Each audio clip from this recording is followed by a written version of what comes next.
সুপ্রিয় একাদশ শ্রেণীর শিক্ষার্থীরা, আজকে সৃজক কলেজ অনলাইনের ক্লাসের পক্ষ থেকে তোমাদেরকে স্বাগত জানাচ্ছি। আমি লীনা চাকমা, প্রভাষক, পৌরনীতি সুশাসন, সৃজক কলেজ, বাগানছড়ি, রাঙামাটি। আজকে আমি তোমাদের সাথে পৌরনীতি ও সুশাসন প্রথম পত্র দ্বিতীয় অধ্যায় থেকে পৌরনীতি ও সুশাসনের সমস্যার সমাধানের উপায়। আমরা এর আগে সুশাসনের সমস্যা সম্পর্কে আলোচনা করেছিলাম। এখন এই সমস্যা থেকে উত্তরণের উপায়গুলো আমি বিস্তারিত আলোচনা করব। এখানে তোমরা দেখতে পাচ্ছ আমি কিছু পয়েন্ট দিয়েছি, এগুলা তোমরা দেখো। স্বচ্ছতা ও জবাবদিহিমূলক প্রশাসন, গণতন্ত্রের চর্চা, স্বাধীন বিচার বিভাগ, জনগণের অংশগ্রহণ নিশ্চিত করা, আইনের শাসন প্রতিষ্ঠা, দুর্নীতি ও স্বজনপ্রীতি রোধ, অবাধ তথ্য প্রবাহ, ক্ষমতার বৈধতা, ক্ষমতার বিকেন্দ্রীকরণ, রাজনৈতিক ঐক্যমত্য সৃষ্টি, সহনশীলতা, রাজনৈতিক স্থিতিশীলতা, আমলাতান্ত্রিক জটিলতা রোধ, আর হচ্ছে সৎ ও যোগ্য নেতৃত্ব। তো তোমরা সুশাসন প্রতিষ্ঠার ক্ষেত্রে যদিও অনেকগুলো সমস্যা বিদ্যমান রয়েছে, তারপরেও দেখা যায় এই সকল সমস্যাগুলো উত্তরণের মাধ্যমে কিন্তু সুশাসন প্রতিষ্ঠা করা উত্তরণ করা যায় এই সমস্যাগুলো থেকে, তাহলে সুশাসন প্রতিষ্ঠা করা সম্ভবপর হয়ে ওঠে। তোমরা দেখো, স্বচ্ছতা ও জবাবদিহিমূলক প্রশাসন ব্যবস্থা। স্বচ্ছতা বলতে আমরা কি বুঝি? স্বচ্ছতা বলতে আমরা বুঝি জনগণের নিকট সরকারের যে নিয়ম কানুন বা সিদ্ধান্ত গ্রহণ থেকে শুরু করে নীতি নির্ধারণে বা সিদ্ধান্ত গ্রহণ যা কিছু হয়, যেটা সেটা হচ্ছে জনগণের কাছে অবাধকরণকে।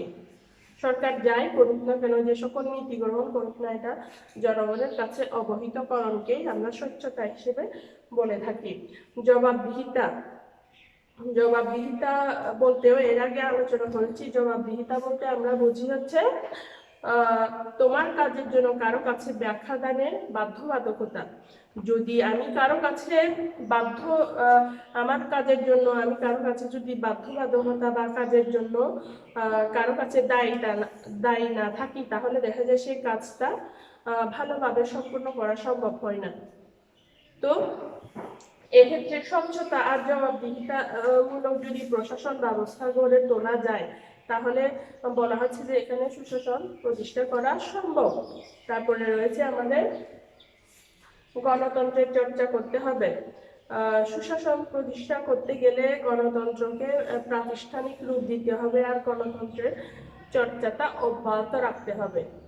গণতন্ত্র হচ্ছে মূলত জনগণের শাসন ব্যবস্থা, এটা অব্যাহত রাখতে হবে।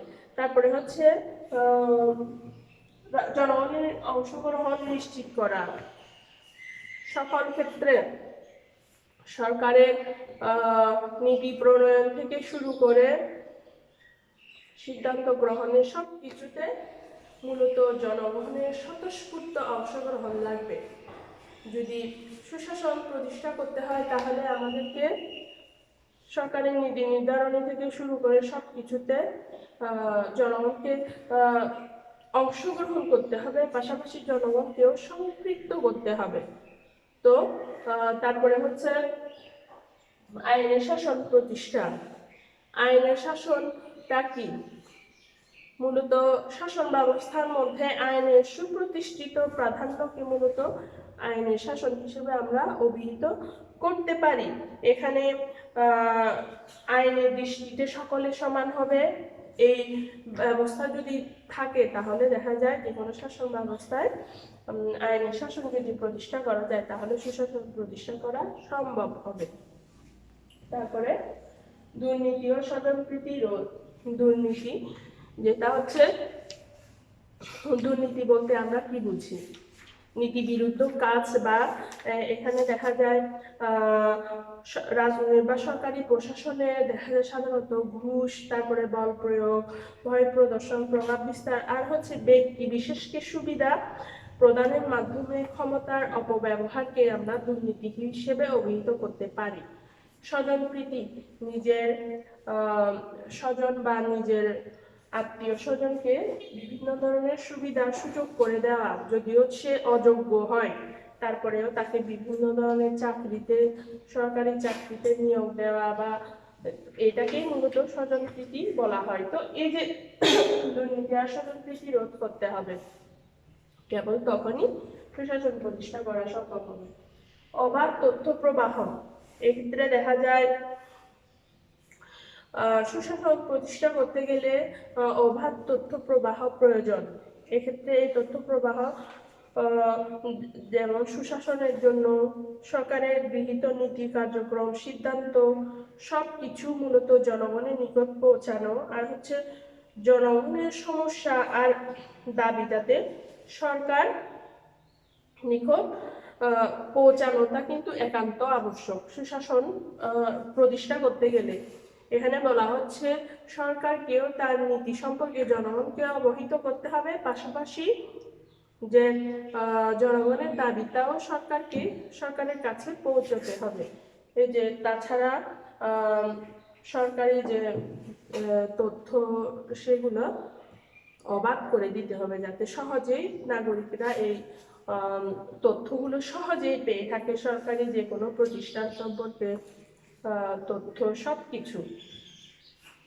তারপরে ক্ষমতার বৈধতা, আমরা এখানে ক্ষমতার বৈধতা হচ্ছে বৈধ কর্তৃপক্ষ যদি থাকে তাহলে দেখা যায় যেটা হচ্ছে যে নিয়মতন্ত্র রয়েছে, নিয়মতান্ত্রিক উপায়ে ক্ষমতা হস্তান্তর থেকে শুরু করে যদি নিয়মতান্ত্রিকতা মূলত মেনে চলা হয় তাহলে সেটা হচ্ছে ক্ষমতার বৈধতা।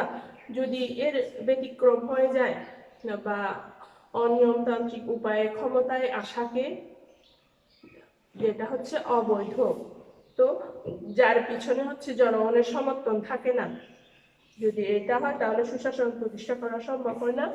এর পরিপ্রেক্ষিতে যদি নিয়মতান্ত্রিক উপায়ে কোনো দল ক্ষমতায় যায় আর হচ্ছে যার পিছনে জনগণের পূর্ণ সমর্থনটা থাকে, তাহলে সুশাসন প্রতিষ্ঠা করা সম্ভব। ক্ষমতার বৈধতা, ক্ষমতার বিকেন্দ্রীকরণটা কি?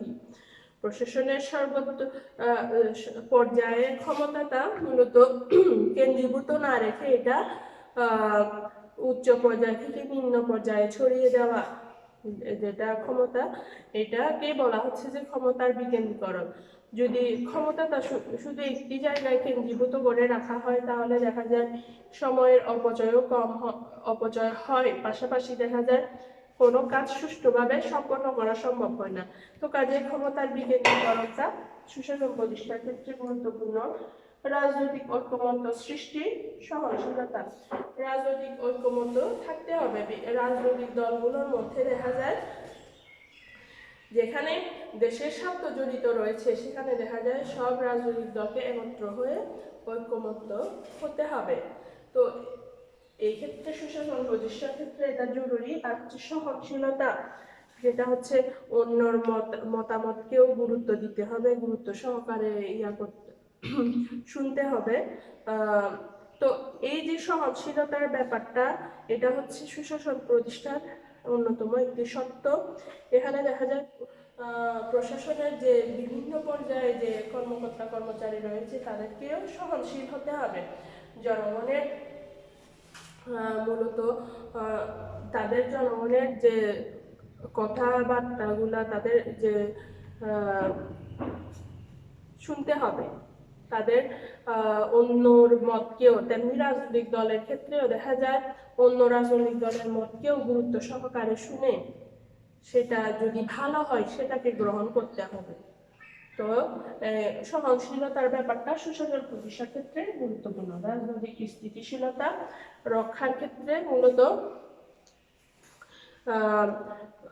প্রশাসনে বা রাজনীতিতে দেখা যায় যদি রাজনৈতিক স্থিতিশীলতা না থাকে তাহলে দেখা যায় সুশাসন প্রতিষ্ঠা করা সম্ভব না।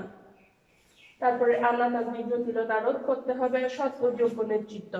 আমলাতান্ত্রিক জটিলতা রোধ, আমরা দেখা যায় উচ্চপদস্থ কর্মকর্তা যারা থাকে আমলারা, তাদের ক্ষেত্রে তারা দেখা যায় জনগণের সেবক না হয়ে দেখা যায় জনগণের প্রভু হতে চায়। তারা জনগণের যে তাদের যে কাজগুলো সেগুলো দেরি করে ফেলে বা সঠিক সময়ে সঠিক কাজগুলো করে না। দেখা যায় এই যে আমলাতান্ত্রিক জটিলতা যদি রোধ করা না যায় তাহলে কাজগুলোতে যে আমলাতান্ত্রিক দৌরাত্ম্য সৃষ্টি হয়ে যায়, ফলে দেখা যায় সঠিক সময়ে কাজ সম্পন্ন করা সম্ভব হয় না। তো এই যে কাজে আমলাদেরকে কি হতে হবে, জনগণের সেবক হতে হবে। তারা জনগণের প্রভু না হয়ে যখন সেবক হবে তখনই সুশাসন প্রতিষ্ঠা করা সম্ভব হবে। আর হচ্ছে যে সকল রাজনৈতিক নেতা তাদেরকে কিন্তু সৎ আর যোগ্য হতে হবে। সৎ আর যোগ্য হলে কেবল দেখা যায় তারা জনগণের উপর প্রভাব খাটাতে পারে, আর হচ্ছে জনগণের উপর দেশপ্রেম জাগ্রত করতে পারে। তো এই সকল বিষয়গুলো কিন্তু সুশাসন প্রতিষ্ঠার ক্ষেত্রে খুবই জরুরি। তো তোমরা এই সুশাসন প্রতিষ্ঠার ক্ষেত্রে আমি সমস্যার কথা বলেছি, এগুলোর থেকে সমাধানের উত্তরণের উপায়গুলাও বলে দিলাম। তো তোমরা আজকে এই পর্যন্তই। ভালো থাকো, সুস্থ থাকো।